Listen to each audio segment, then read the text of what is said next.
Right. That was a challenge to take out hard, Buddhist, Mm-hmm. Buddhist, told like Dalskelos, Dalskelos. No, I don't know. Well, he passed away. I think he's in Cyprus. He was a healer. Uh-huh. There's some books about him. Okay, why don't you just read aloud this and see what that has. Listen, chapter 2 here in the Course in Miracles. Yeah. Revelation induces complete but temporary suspension of doubt and fear. It reflects the original form of communication between God and his creations, involving the extremely personal sense of creation, sometimes sought in physical relationships. Okay, hang on. So the dissolution of doubt and fear, revelation, when you have God in your life, you don't have any more doubt, you don't have any more fear. Imagine just walking on and just not being afraid of anything and not doubting anything, just walking in complete faith. Oh, keep going. It's temporary. What? Complete but temporary. That's interesting. Were you ad libbing? No, I'm just noticing that. Says It's that? saying complete but temporary?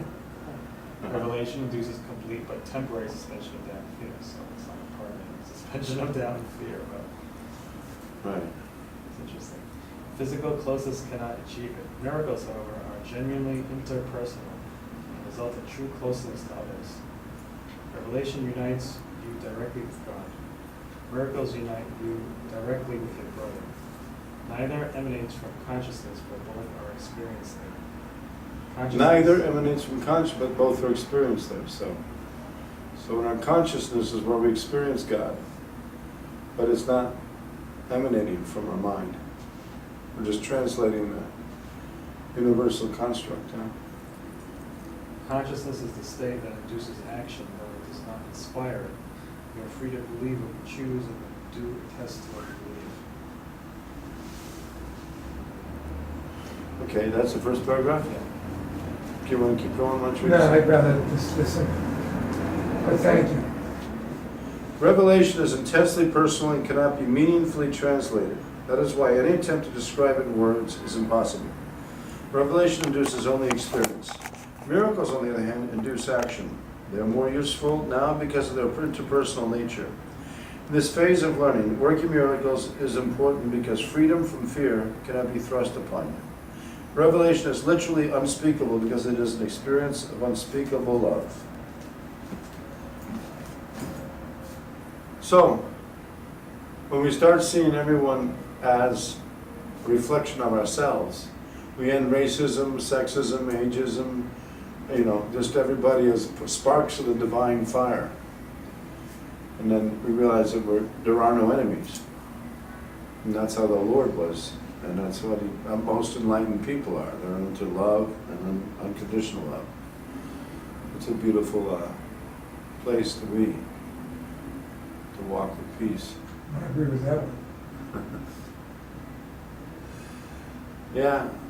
Well, just coming here, I saw people coming out of the pizzeria, and one guy had his head gashed. He was running. The guys running with a chair, and they were screaming and cursing. And my healer instinct was to go for the guy whose head was bleeding. But maybe he was foul-mouthing somebody or stealing or something, and so the cops can settle it. But in reality, in God's mind, there's no judgment. Every grasshopper, every blade of grass, every tree, every human being is sacred. Everything is sacred. So so to get to that point is a beautiful space. To get to that point is what we like to do. So, have you guys had any experience with meditation? Okay. Meditation is very easy. Still listening to the silence within. It's going within. It's like physically relaxing your body, taking a breath.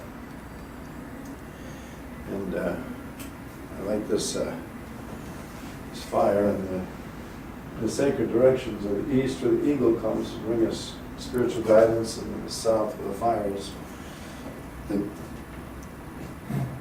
It's where the porcupine gives us our daily bread in the Native American tradition.